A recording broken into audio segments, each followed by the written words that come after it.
smoke weed, right? Okay, you're gonna smoke a bowl, you're gonna buy one of these TVs. Philips, alright, you're kinda high, feels good. Samsung, kinda last year. Magnavox, bam! That's gotta be one of the most solid sales pitches I've ever heard, and he just knows that he's selling to a couple stoners. While 2010's Love and Other Drugs gives us an inside look at how far a silver tongue can take you with love. Spoiler alert, while I might give you my opinion on the film, that's no substitute for watching it yourself. Links to the film are in the description.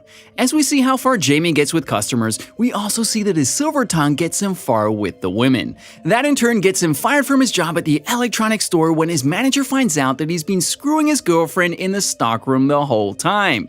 Later that night, Jamie and his very successful family sit down at the dinner table to celebrate his brother's success.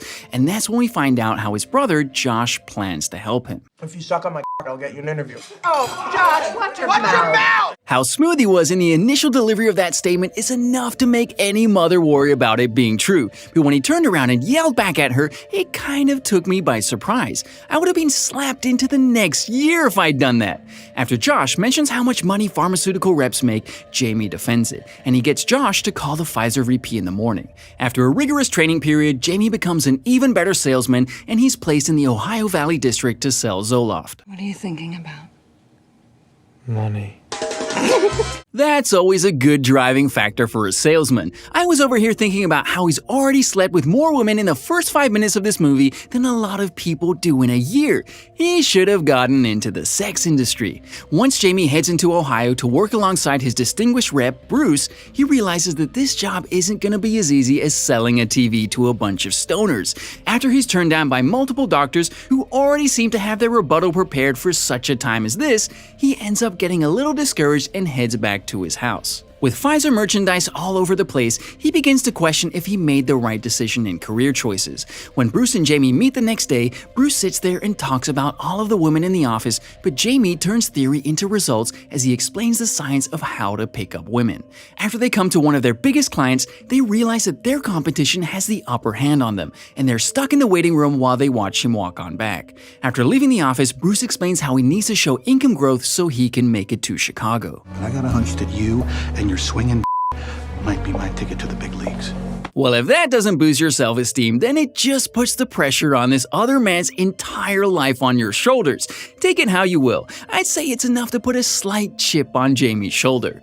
After multiple attempts to handle things the traditional way, Jamie ends up trying out his charm on the women of the office. That's enough to get him back to set up his samples, but it's not enough to make his product stand out. So he simply takes all of the Prozac samples when he goes back to set up his Zoloft samples. He dumps the Prozac in the dumpster outside and inadvertently gets homeless people to take Prozac from the dumpster. After more attempts, he realizes that his scheme still isn't working well enough, so he pays Dr. Knight, who's the big client he's supposed to be signing, to let him shadow him for a day. During that time, Jamie tries to upsell Zoloft to him while he's working on patients, but Dr. Knight comes to meet Maggie, who's there because she needs her Parkinson's disease medication. After she explains how she found out that she had early onset Parkinson's, she also has Dr. Knight check out a blotch on her breast. And Jamie introduces himself as an intern so he's able to stay in the room and see her too.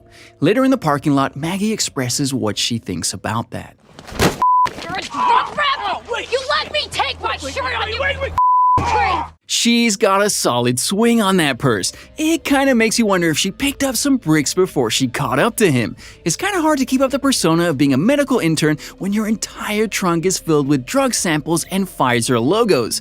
He ends up trying to apologize to her in a way that he can still pick her up, but she's wise to his game. Later on, Jamie calls the receptionist to get Maggie's number, and right after that, Josh shows up at Jamie's doorstep crying about how his girlfriend kicked him out of their apartment. After Jamie decides to let Josh stay, he gives Maggie a call. Don't you love how his millionaire brother still comes to crash at his place for free when his relationship ends up sinking? That just goes to show that family is always where people look to first. Once Maggie answers, she's more intrigued by the fact that he actually went out of his way to get her number. After a lot of persistence, she finally says yes, and she tells him to meet her at her coffee shop that she works at. After she shows that she's no stranger to the game that he plays with women, she invites him back to her place, and the two of them have their fun. Maggie sends him on his way when they're done, and they decide to keep it casual. Really casual. She ends up paging him all the time, and he ends up meeting up with her when he wants to. I never thought I'd hear a pager beep again until I watched this movie, and the nightmare of beeps came rushing back. But they're definitely taking full advantage of having a friend for when they're in need. Oh my god! Oh my god! Oh my god! I didn't see it! My glasses are up! Josh! That's one way to meet the family. After a bit of fun, Jamie seems to get a little too close to Maggie and alarms start going off in her head. She shuts down any attempt at getting closer and she moves on to having a good time again. The next day, Jamie goes about his normal business of replacing the Prozac samples with his Zoloft samples, but when he goes to the dumpster to throw them out, he is met by the Prozac rep. After a small physical confrontation, Jamie is left on the ground while the rep gets back to his car. As parting words, the rep tells Jamie to stay away from Maggie and he drives off. The next day, Jamie heads to Dr. Knight's office, but the girls don't allow him back this time. Apparently, the Prozac rep got to them and offered them a vacation to Hawaii to keep Jamie out. Later, Jamie goes to Maggie's with food and he lets it slip that he thinks it's nice. She tells him that she doesn't want him to want a relationship, so she tells him about how she was involved with the Prozac rep who broke her heart. Sure enough, after all that talk about relationships, he can't seem to get it up. Maggie is actually pretty understanding about the whole situation, but he kind of takes it a little harder than she does. Don't worry about it. I am worried about it! Someone is a little caught up in his own head, and Maggie calls him out on it. She blames his random sense of humanity that makes him want something more. So instead of having sex, they end up sitting and talking the rest of the night away. It's during this conversation that Jamie finds out that Pfizer is making a drug for men who can't get it up. This catches his attention because it literally goes right up his alley and he ends up spending the night with her. When he goes to leave, she warns him that he shouldn't bother with calling her because she still can't handle a relationship. That night, Jamie is riding in the car with Bruce and he asks him about what the new sex drug is. Bruce tells him that it's called Viagra and it was found by accident while they were trying to make a blood pressure medication. Of course, everyone wants that account, but Jamie tells Bruce that no one could sell a sex drug better than him. After watching his list of women grow exponentially throughout this film, I'd say that's a solid statement to base his career off of. I'd give him that account in a heartbeat.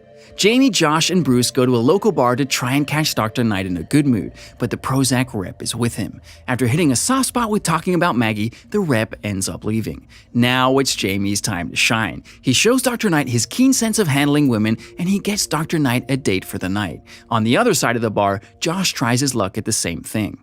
What do you say we blow this joint and then each other? Okay. It's safe to say that Jamie got all of the smooth genes in the family. It's amazing to know that Josh got married at any point in his life. Jamie and Josh head back to their house where Jamie calls Maggie. He can't help himself and he tells her romantic sayings. He tries to catch her the next day, but she ends up taking a bus of elderly to Canada to buy prescriptions. She tells him that she'll be back late the next night, but she begs him not to bother meeting her. Of course, Jamie doesn't listen and he shows up the next night. He winds up falling asleep and the bus shows up early the next morning. When Maggie gets off of the bus, she spots Jamie waiting for her there. After seeing that he still showed up, she decides to take a chance on whatever they could be. But she still doesn't want to let it go too far. She knows that she's a sick woman and she doesn't want anyone to get too attached. The next morning, Jamie goes to meet Bruce. Let the games begin! Could you imagine being a sales rep for Viagra when it first came out? That had to be some of the easiest products to ever sell. It literally sells itself.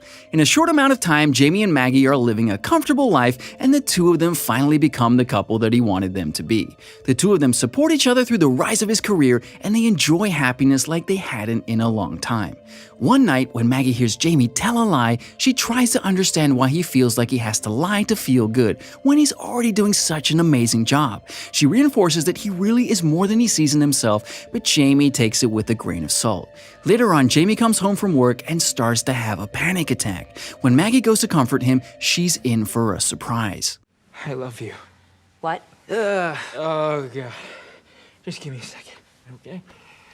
That was one of the most intense I love you moments I've ever seen. It's the perfect way to show how far he's come from who he was. She even tries to comfort him by telling him that she said it to a cat once. They are the perfect amount of messed up for each other, and I love it. When Jamie gets back to his house, he comes home to Josh, who is touching himself to Jamie and Maggie's video. After setting him straight, everything seems to go back to normal, until Maggie tries to get back to work. Her tremors are so bad that she ends up ruining the picture she's working with. But when she goes to take her medication, she finds out that she's actually out of the one she needs. At work, Jamie finally talks Dr. Knight into selling Zoloft instead of Prozac. But when he gets back to the house, he finds Maggie is drunk. Apparently, Maggie went to the local clinic to try and get a prescription, but she ended up not being able to. She goes on a rant where she tells Jamie to go be with a normal girl that isn't sick. Normally, I can understand where she's coming from, but once you find someone that you can't do without, you find a way to make it work. I know this film has been pretty lighthearted up until here, but we all knew this story wasn't gonna be just all fun and games. Eventually, there comes the heartbreak, and this is the beginning of it for sure. Jamie ends up bringing Maggie with him to the convention in Chicago, and she ends up finding a support group for Parkinson's people. While she's over there, Jamie is back at the pharmaceutical convention talking up women, but when Maggie beeps him, he comes over and supports her in a heartbeat. The two of them really are perfect for each other. He might end up staying in the back, but he's still there to support her. If it wasn't for the man he met at the snack table, I'd say it would have been a great visit with no drawbacks, but the advice he gets is enough to throw doubt in anyone's mind. Find yourself a healthy woman. You have to look at it from everyone's side. This man is still there and taking care of his wife. He still really loves her, but that kind of thing weighs on someone. It comes down to whether or not the person is worth it. If they are, then you got this. After the group, Maggie realizes that this is the first time she hasn't felt alone, and she can't help but tell Jamie how much she loves him. Back at home, Jamie stays up and researches possible treatments for Maggie. He even asks for the help of Dr. Knight in finding cutting-edge treatment for Maggie. The more tests they take, the more they end up wasting their energy. Eventually, Maggie gets tired of being pulled all over the country for a cure that doesn't exist. She realizes that a cure means too much to Jamie, and she ends up telling him that he needs to move out of her apartment. That seems a bit harsh. She barely even tried to talk to him about it before coming to that conclusion. Anyone else would have ran by that point, but he just got caught up is all. A quick realigning talk and things could have been right back to where they needed to be. The two go their separate ways, but neither one of them is happy with the decisions that were made. Maggie reminisces over old pictures, and Jamie still tries to get in touch with Maggie. Dr. Knight ends up inviting Jamie and Josh to a pajama party with a bunch of sexy women. As the night goes on, the woman that invited everyone ends up dragging Jamie into her room where he is met by another woman. As the three of them get a little more comfortable, Jamie gets a little more comfortable in this situation. But when it's all said and done, he realizes that he is having a reaction to the Viagra. I don't think smacking it would be my go-to for a way to get it down, but if that's all you've got left, go for it. Even on the ride over, Josh can't help but thank him for the best night of his life. He realized that meaningless sex wasn't for him, and he's ready to go back to his wife. As they sit in the waiting room at the ER, Jamie gets the page that he got the job at Chicago. When he goes to a restaurant to celebrate, he ends up running into Maggie with her new guy. Bruce shows up and tells her that Jamie made it to Chicago, and she says her goodbyes. Once Jamie and Bruce sit down, Jamie finds out that Bruce didn't actually get transferred to his home in Chicago. Everything is literally set up to make Jamie feel bad for succeeding. If he was a totally heartless bastard like he was portrayed in the beginning, he would have no problem just leaving everyone behind. But he finds a video of Maggie and changes his mind. Jamie drives like a madman to catch up to Maggie's bus that is headed to Canada, and when he does catch up, he waves her bus down to talk to her. She tries to say she doesn't want to talk to him, but he ends up finding his way onto the bus. I need you. Please go away. I drove a really long way to say that. What, am I supposed to be impressed? No, yes. Yeah, he damn near tracked you down all the way up in Canada. I'm sure they weren't the only bus labeled senior citizens on that interstate. Jamie gives Maggie a heartfelt explanation as to why he's so in love with her, but Maggie tries to make him understand that it's only gonna get harder from there. Jamie makes her understand that he knows that, and he doesn't care. He just wants to be with her. Then the credits roll. For a film that had a dozen other movies based on the same premise at the time, it definitely stood out as one of the best. The fact that it tackled tackled a more realistic obstacle than just wanting to be friends with benefits, gave it that down-to-earth feeling. Thank you so much for watching, and I hope you enjoyed the video. Don't forget to like and subscribe for more videos like this one. Comment what you'd like me to watch next, and I'll see you in the next video.